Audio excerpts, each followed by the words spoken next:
ಮಿತ್ರರಿಗೆ ಮಧುಮಾಲಾ ಧ್ವನಿಸಿರಿ ಯೂಟ್ಯೂಬ್ ಚಾನಲ್ಗೆ ಆತ್ಮೀಯ ಸ್ವಾಗತ. ಕ್ಷಮೆಯ ಧರಿತ್ರಿ ಸಂಚಿಕೆ 87. ದೀಪಕ್ನ ದೆಸೆಯಿಂದಾಗಿ ಬಾಳಿ ಬದುಕಿದ ಊರನ್ನು ತೊರೆದು ಬೆಂಗಳೂರು ಸೇರಿದ್ದ ಕ್ಷಮಾ ಹಾಗೂ ಶ್ಯಾಮಲ ಅಹಲ್ಯದೇವಿಯವರ ಗೆಸ್ಟ್ ಹೌಸಿನಲ್ಲಿ ವಾಸ್ತವ್ಯ ಹೂಡಿದ್ದರು. ಮರುದಿನ ಬೇಗನೆ ಎದ್ದು ನಿತ್ಯ ಕರ್ಮಗಳನ್ನು ಮುಗಿಸಿ ದೇವರಿಗೆ ದೀಪ ಬೆಳಗಿ ಅಮ್ಮನಿಗೆ ತಿಂಡಿ ತಯಾರಿಸಲು ಸಹಾಯ ಮಾಡಿ ಕಂಪನಿಗೆ ಹೊರಟು ನಿಂತ ಕ್ಷಮ, ಅಮ್ಮ, ಅಹಲ್ಯ ಅಮ್ಮನಿಗೆ ತಿಳಿಸಿ ಅಲ್ಲಿಂದಲೇ ಕೆಲಸಕ್ಕೆ ಹೋಗ್ತೇನೆ. ನಿಮಗೆ ಬೇಸರವಾದರೆ ಟಿವಿ ನೋಡಿ, ನಾನು ಬಿಡುವು ಸಿಕ್ಕಿದಾಗ ಕರೆ ಮಾಡ್ತೇನೆ ಎಂದು ಶ್ಯಾಮಲಾರಿಗೆ ತಿಳಿಸಿ ಅಹಲ್ಯದೇವಿಯವರ ಮಹಲಿನ ಒಳಗೆ ಹೆಜ್ಜೆ ಇಟ್ಟಳು. ಬಾ ಮಗು, ಆಗಲೇ ತಯಾರಾಗೆ ಬಂದಿರೋ ಹಾಗಿದೆ. ನಾನೇ ಹೇಳಿ ಕಳಿಸೋಣ ಅಂದ್ಕೊಂಡಿದ್ದೆ. ನೀನೇ ಬಂದಿದ್ದು ಒಳ್ಳೇದಾಯ್ತು. ಅಮ್ಮನನ್ನು ಕರಿ, ತಿಂಡಿ ತಿನ್ನೋಣ. ಆಗಷ್ಟೇ ಡೈನಿಂಗ್ ಟೇಬಲ್ನ ಮೇಲೆ ಕುಳಿತ ಅಹಲ್ಯದೇವಿ ಕ್ಷಮಾಳನ್ನು ಪಕ್ಕದಲ್ಲಿ ಕುಳಿತುಕೊಳ್ಳುವಂತೆ ಹೇಳಿದರು. ಪರವಾಗಿಲ್ಲ ಅಮ್ಮ, ನನ್ನದು ಅಮ್ಮನದು ಇಬ್ಬರದ್ದು ತಿಂಡಿ ಆಯಿತು. ಮನೆಯಲ್ಲಿ ಗೋಧಿ ಹಿಟ್ಟು ಇತ್ತಲ್ಲ, ಅಮ್ಮ ಚಪಾತಿ ಮಾಡಿದ್ರು. ಕಂಪನಿಗೆ ಹೊರಟಿದ್ದೆ, ನಿಮಗೆ ಹೇಳಿ ಹೋಗುವ ಅಂತ ಬಂದೆ ಎಂದಳು. ನಿನ್ನ ಸ್ವಾಭಿಮಾನ ತಿಳಿದಿರೋದ್ರಿಂದಲೇ ಕೆಲವು ದಿನಸಿ ಸಾಮಾನುಗಳನ್ನು ಜೋಡಿಸುವಂತ ಶ್ರೀಪತಿಗೆ ಹೇಳಿದ್ದೆ. ಮನೆಯಲ್ಲಿ ಎಲ್ಲ ವ್ಯವಸ್ಥೆ ಹೇಗಿದೆ ಎಂದು ವಿಚಾರಿಸಿದರು. ಇರೋದಕ್ಕೆ ಮನೆ ಕೊಟ್ಟು ಕೆಲಸ ಕೊಟ್ಟು ಮನೆಯಲ್ಲಿ ಎಲ್ಲ ವ್ಯವಸ್ಥೆಯನ್ನು ಮಾಡಿರುವಾಗ ಅದರಲ್ಲಿ ದೋಷ ಹುಡುಕ್ಲಿಕ್ಕೆ ಆಗ್ತದ ಅಮ್ಮ? ಕ್ಷಮ ಅತ್ಯುಕ್ತಿಯಿಂದ ಹೇಳಿದಳು. ಅವಳ ಮಾತಿಗೆ ಮೆಲುನಗೆ ಬೀರಿದ ಅಹಲ್ಯದೇವಿಯವರು, ಹಾಂ ಮಗು, ಇನ್ನೊಂದು ಮಾತು. ರಾಮಯ್ಯ ದಿನ ಅಲ್ಲಿಯೇ ಮಲಗಿದ್ರೆ ನಿಮಗೇನು ತೊಂದರೆ ಇಲ್ಲ ತಾನೆ? ಬೆಳಗ್ಗೆ ಎದ್ದು ಮನೆ ಕೆಲಸಕ್ಕೆ ಸಹಾಯ ಮಾಡ್ತಾನೆ. ಅವನ ಊಟ ತಿಂಡಿ ಎಲ್ಲವೂ ಇಲ್ಲಿಯೇ ಆಗುತ್ತೆ ಎಂದಾಗ, ಅಮ್ಮ, ನಾವು ಇರೋದು ಇಬ್ಬರಿಗೆ ಎಂತಹ ಕೆಲಸ ಇರುತ್ತೆ ಹೇಳಿ? ಅದು ಅಲ್ಲದೆ ಅಮ್ಮ ಇರುವ ಕೆಲಸವನ್ನು ನನಗೆ ಮಾಡಲಿಕ್ಕೆ ಬಿಡುವುದಿಲ್ಲ. ಎಲ್ಲವನ್ನು ನೀನೇ ಮಾಡಿ ಹೋದರೆ ನನಗೆ ಮನೆಯಲ್ಲಿ ಬೇಸರವಾಗ್ತದೆ ಅಂತಾರೆ. ಅದು ಅಲ್ಲದೆ ಅಮ್ಮನಿಗೆ ಗಿಡ ಮರಗಳ ಜೊತೆ ಕಾಲ ಕಳೆಯೋದು ಅಂದರೆ ತುಂಬ ಇಷ್ಟ. ನೀವು ಏನು ಅಂದುಕೊಳ್ಳಲಿಲ್ಲ ಅಂದರೆ ಅದೆಲ್ಲವನ್ನು ಅಮ್ಮನೇ ನೋಡಿಕೊಳ್ತಾರೆ. ಅವರಿಗೂ ಸಮಯ ಕಳೆದ ಹಾಗೆ ಆಗ್ತದೆ ಎಂದಳು. ಆಯಿತು ಮಗು, ನಿನ್ನಿಷ್ಟ. ಅಮ್ಮನಿಗೆ ಮನೆಯಲ್ಲಿ ಒಬ್ಬರಿಗೆ ಕುಳಿತುಕೊಳ್ಳೋದಕ್ಕೆ ಬೇಸರ ಆಗೋದಾದರೆ ಇಲ್ಲಿಗೆ ಬರೋದಕ್ಕೆ ಹೇಳು. ಇಲ್ಲಿ ಮಂಗಳ ಇರ್ತಾಳೆ, ಅವರಿಗೂ ಸಮಯ ಸರಿಯುತ್ತೆ. ಇನ್ನು ನೀನು ಕೂಡ ಕಂಪನಿಗೆ ಬರೋದ್ರಿಂದ ನನಗೂ ಪ್ರತಿದಿನ ಬರಲೇಬೇಕು ಅನ್ನೋ ಅನಿವಾರ್ಯತೆ ಏನೂ ಇರೋದಿಲ್ಲ ಎಂದರು. ಅಷ್ಟರಲ್ಲಿ ಕಂಪನಿಗೆ ಹೋಗಲು ತಯಾರಾಗಿ ಬಂದ ಶ್ರೀಪತಿ ಅಹಲ್ಯದೇವಿಯವರ ಪಕ್ಕದಲ್ಲಿ ಕುಳಿತುಕೊಳ್ಳುತ್ತಾ ಅಲ್ಲಿಯೇ ನಿಂತು ಮಾತನಾಡುತ್ತಿದ್ದ ಕ್ಷಮಾಳೆಡೆಗೆ ಕಣ್ಣಾಯಿಸಿದನು. ಗುಡ್ ಮಾರ್ನಿಂಗ್ ಕ್ಷಮಾ, ಬನ್ನಿ ಕೂತ್ಕೊಳ್ಳಿ, ತಿಂಡಿ ತಿನ್ನಿ. ಆತ್ಮೀಯವಾಗಿ ಹೇಳಿದವನ ಮಾತಿಗೆ ಮಂದಹಾಸ ಬೀರಿದ ಕ್ಷಮ, ನೀವು ತಿಂಡಿ ಮುಂದುವರಿಸಿ, ನಾನು ಹೊರಡ್ತೇನೆ ಎಂದು ಹೊರಡಲು ಅಣಿಯಾದಳು. ಮಗು ನಿಂತ್ಕೋ, ನೀನು ನಮ್ಮ ಕಂಪನಿಗೆ ಹೋಗ್ತಾ ಇರೋದು, ಅದನ್ನು ನಿನಗೆ ಬಿಡಿಸ್ಬೇರೆ ಹೇಳಬೇಕಾ? ನಮ್ಮದು ತಿಂಡಿ ಆಗೋವರೆಗೂ ಕೂತ್ಕೋ, ಇನ್ನೂ ಸಮಯ ಆಗಿಲ್ಲ, ಎಲ್ಲರೂ ಒಟ್ಟಿಗೆ ಹೋದ್ರಾಯ್ತು ಎಂದ ಅಹಲ್ಯದೇವಿ ತಿಂಡಿಯನ್ನು ತಿನ್ನಲು ಪ್ರಾರಂಭಿಸಿದರೆ ಕ್ಷಮಾಳಿಗೆ ಬೇರೆ ವಿಧಿ ಇಲ್ಲದೆ ಅಲ್ಲಿಯೇ ಸೋಫಾದ ಮೇಲೆ ಕುಳಿತಳು. ಡ್ರೈವಿಂಗ್ ಸೀಟಿನಲ್ಲಿ ಕುಳಿತಿದ್ದ ಶ್ರೀಪತಿ ಕೆಳಗಿಳಿದು ಹಿಂದಿನ ಬಾಗಿಲನ್ನು ತೆರೆದನು. ಇಂದಿನಂತೆ ಗತ್ತು ಗಾಂಭೀರ್ಯದಿಂದ ಕೆಳಗಿಳಿದ ಅಹಲ್ಯದೇವಿಯವರೊಡನೆ ಕ್ಷಮಾ ಕೂಡ ಇದ್ದುದನ್ನು ಕಂಡು ಆಗಷ್ಟೇ ಕಂಪನಿಯ ಒಳಗೆ ಕಾಲಿಡುತ್ತಿದ್ದ ಹಲವರ ಕಣ್ಣುಗಳು ಅರಳಿದವು. ಕ್ಷಮಾ ಒಳಗೆ ಕಾಲಿಡುತ್ತಿದ್ದಂತೆ ಎಲ್ಲರೂ ಬೆರಗುಗಣ್ಣಿನಿಂದ ಅವಳನ್ನೇ ದಿಟ್ಟಿಸುತ್ತಿದ್ದರು. ಅಂದು ಶ್ರೀಪತಿಯೊಂದಿಗೆ ಕಂಪನಿಯನ್ನು ನೋಡುವ ಸಲುವಾಗಿ ಬಂದಿದ್ದವಳು ಇಂದು ಕೂಡ ಅದೇ ಕಾರಣದಿಂದಾಗಿಯೇ ಬಂದಿರಬಹುದು. ಅಂದರೆ ಅವತ್ತಿನಿಂದ ಇವತ್ತಿನವರೆಗೂ ಇವಳು ಅಹಲ್ಯದೇವಿಯವರ ಮನೆಯಲ್ಲಿಯೇ ಉಳಿದಿದ್ದಾಳ? ಒಬ್ಬೊಬ್ಬರ ಮನಸ್ಸು ಒಂದೊಂದು ದಿಕ್ಕಿನಲ್ಲಿ ಓಡಲಾರಂಭಿಸಿತು. ಕ್ಷಮಾಳನ್ನು ತಮ್ಮೊಡನೆ ತಮ್ಮ ಚೇಂಬರ್ಗೆ ಕರೆದುಕೊಂಡು ಹೋದ ಅಹಲ್ಯದೇವಿಯವರು ಸರಿಯಾಗಿ 10 ಗಂಟೆಗೆ ಮೀಟಿಂಗ್ ಹಾಲ್ನಲ್ಲಿ ಎಲ್ಲರನ್ನೂ ಸೇರುವಂತೆ ತಿಳಿಸು ಎಂದು ಶ್ರೀಪತಿಗೆ ಹೇಳಿದರು. ಆಗಲಿ ಎಂದು ಹೊರನಡೆದ ಶ್ರೀಪತಿ ಅಹಲ್ಯದೇವಿಯವರ ಮಾತುಗಳನ್ನು ಎಲ್ಲರ ಕಿವಿಗಳಿಗೂ ಮುಟ್ಟಿಸಿದನು. ಮೀಟಿಂಗ್ ಹಾಲ್ನಲ್ಲಿ ಸಭೆ ಸೇರಿದ್ದ ಕೆಲಸಗಾರರು ಅಹಲ್ಯಾದೇವಿಯವರು ಯಾವ ವಿಷಯದ ಕುರಿತು ಮೀಟಿಂಗ್ ಕರೆದಿದ್ದಾರೆ ಎಂದು ತಲೆ ಕೆಡಿಸಿಕೊಳ್ಳುತ್ತಿರುವಾಗಲೇ ಗೈಸ್ ಸೈಲೆಂಟ್, ಮೇಡಮ್ ಬರ್ತಾ ಇದ್ದಾರೆ ಎಂದು ಶ್ರೀಪತಿ ಎಚ್ಚರಿಸಿದ್ದನು. ಒಳಬಂದ ಅಹಲ್ಯಾದೇವಿ ಎಲ್ಲರಿಗೂ ನಮಸ್ಕರಿಸಿ ಮಾತು ಪ್ರಾರಂಭಿಸಿದರು. ನಿಮಗೆಲ್ಲ ಮುಖ್ಯವಾದವರನ್ನು ಪರಿಚಯ ಮಾಡಿಸಬೇಕಿತ್ತು, ಅದಕ್ಕಾಗಿ ಈ ಸಣ್ಣ ಸಭೆ ಸೇರಿಸಿರೋದು ಎಂದು ಕ್ಷಮಾಳನ್ನು ತೋರಿಸುತ್ತಾ, ಇವರು ನಿಮಗೆಲ್ಲ ಈಗಾಗಲೇ ಪರಿಚಯ ಇರಬಹುದು. ಮಿಸ್ ಕ್ಷಮಾ ನಮ್ಮ ಮಂಗಳೂರಿನ ಬ್ರಾಂಚಿನಲ್ಲಿ ಇಷ್ಟು ದಿನ ಫ್ಯಾಷನ್ ಡಿಸೈನರ್ ಆಗಿ ಕೆಲಸ ಮಾಡ್ತಿದ್ರು. ಇವರ ಕಾರ್ಯದ ಚಾಕಚಕ್ಯತೆಯನ್ನು ಕಂಡು ನಾನೇ ಇವರಿಗೆ ಇಲ್ಲಿ ಕೆಲಸ ಮಾಡೋದಕ್ಕೆ ಆಫರ್ ಮಾಡಿದ್ದೆ. ಸೊ ಅದರಂತೆ ಇನ್ನು ಮುಂದೆ ಇವರು ಇಲ್ಲಿಯೇ ನಿಮ್ಮಲ್ಲಿ ಒಬ್ಬರಾಗಿ ಕೆಲಸ ಮಾಡ್ತಾರೆ. ನಿಮ್ಮೆಲ್ಲರ ಸಪೋರ್ಟ್ ಖಂಡಿತವಾಗಿಯೂ ಇವರಿಗೆ ಅವಶ್ಯಕತೆ ಇದೆ ಎಂದು ಕ್ಷಮಾಳತ್ತ ಮುಖ ಮಾಡಿದವರು, ಕ್ಷಮಾ, ಈಗ ಇವರ ಪ್ರತಿಯೊಬ್ಬರ ಹೆಸರನ್ನು ಪರಿಚಯ ಮಾಡಿಸುವಷ್ಟರಲ್ಲಿ ಸಮಯ ಸರಿದು ಹೋಗುತ್ತೆ.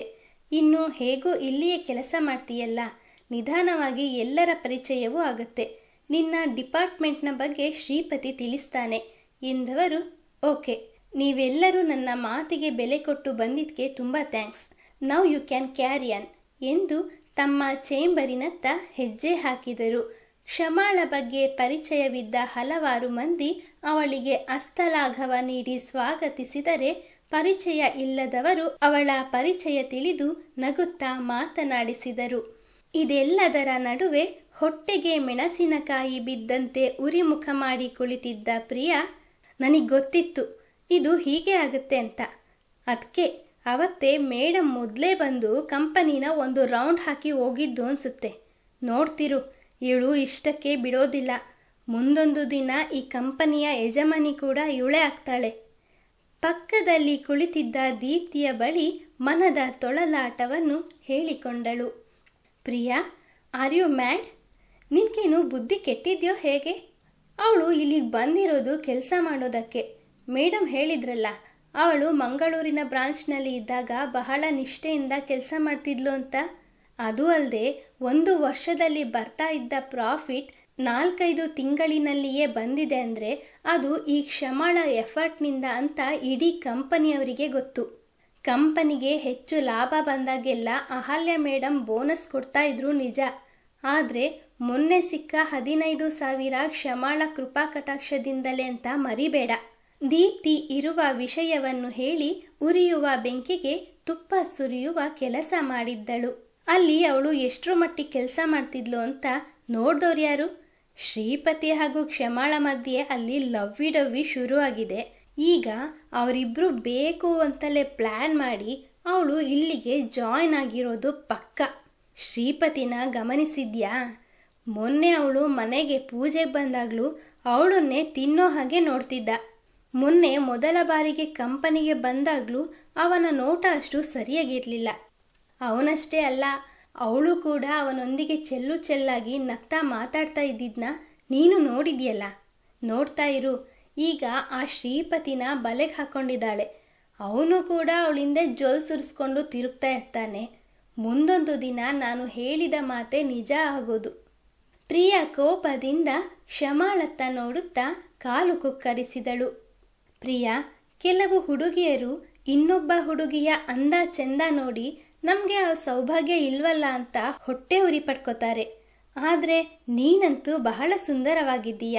ನಮ್ಮ ಕಂಪನಿಯಲ್ಲಿರೋ ಎಲ್ಲ ಹುಡುಗರು ನಿನ್ನ ಹಿಂದೆ ಬಿದ್ದಿದ್ದಾರೆ. ಅದು ಅಲ್ಲದೆ ನೀನು ಯೂಸ್ ಮಾಡೋ ಕಾಸ್ಟ್ಲಿ ಪರ್ಫ್ಯೂಮ್, ಡಿಸೈನರ್ ಬಟ್ಟೆಗಳು, ಐ ಹೀಲ್ಡ್ ಸ್ಯಾಂಡಲ್ಸ್ ಇದುವರೆಗೂ ಯಾರು ಕೂಡ ಹಾಕಿಲ್ಲ.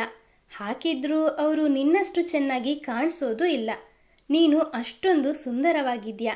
ಆದರೂ ಯಾಕೆ ಆ ಪಾಪದ ಹುಡುಗಿ ಮೇಲೆ ಅಷ್ಟೊಂದು ಅಸೂಯೆ ಪಟ್ಕೊಳ್ತೀಯ? Stop it Deepti. ನೀನು ನನ್ನನ್ನು ಹೊಗಳ್ತಾ ಇದೆಯೋ ಅಥವಾ ಇಂಡೈರೆಕ್ಟಾಗಿ ಬೈತಾ ಇದೆಯೋ? ನಾನು ಆ ಚೀಪ್ ಗರ್ಲ್ನ ನೋಡಿ ಅಸೂಯೆ ಪಟ್ಟುಕೊಳ್ತಾ ಇದ್ದೀನಿ ಅಂದ್ಕೊಂಡಿದ್ಯಾ? ನೋವೇ, ನನ್ನ ಮಾತಿನ ಅರ್ಥ ನಿನಗೆ ಆಗ್ತಾ ಇಲ್ಲ. ಮಂಗಳೂರಿನ ಬ್ರಾಂಚ್ನ ಇನ್ಚಾರ್ಜ್ ಸದಾನಂದ ಆದರೂ ಈ ಬೀದಿ ಬಿಕಾರಿ ಶ್ರೀಪತಿ ಹೋದಾಗಲೆಲ್ಲ ತಾನೇ ಅಲ್ಲಿಯ ಕಂಪನಿಯ ಯಜಮಾನನ ಹಾಗೆ ಆಡ್ತಾನೆ ಅಂತ ಅಲ್ಲಿ ಕೆಲಸ ಮಾಡೋ ಎಷ್ಟೋ ಮಂದಿ ನನಗೆ ವಿಷಯ ಮುಟ್ಟಿಸ್ತಾ ಇರ್ತಾರೆ. ಇಷ್ಟು ದಿನ ಅಹಲ್ಯಾದೇವಿ ಮೇಡಮ್ನೊಂದಿಗೆ ಸಲುಗೆಯಿಂದ ಮಾತನಾಡ್ತಾ ಅಮ್ಮ ಅಮ್ಮ ಅಂತ ತೋರಿಕೆ ಪ್ರೀತಿ ತೋರಿಸ್ಕೊಂಡು ಅವರ ಆಸ್ತಿನೆಲ್ಲ ಲಪಟಾಯಿಸ್ಬೇಕು ಅಂತ ಪ್ಲಾನ್ ಮಾಡಿದ್ದ. ಮೇಡಮ್ ಅವನನ್ನು ಮಗನಂತೆ ಪ್ರೀತಿಸೋದಲ್ಲ, ಅವನನ್ನು ತಮ್ಮ ಮಗನೇ ಅಂದ್ಕೊಂಡಿದ್ದಾರೆ.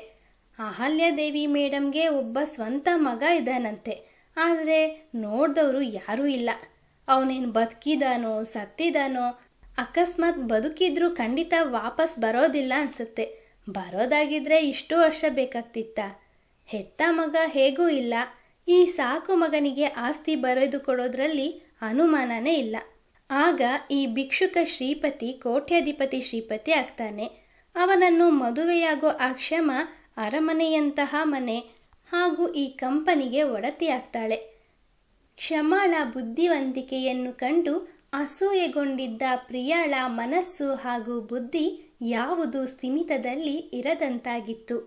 ಪ್ರಿಯಾ, ನೀನಿವತ್ತು ಈ ರೀತಿ ಯಾಕೆ ಮಾತನಾಡ್ತಾ ಇದೆಯೋ ನನಗಂತೂ ಅರ್ಥ ಆಗ್ತಿಲ್ಲ.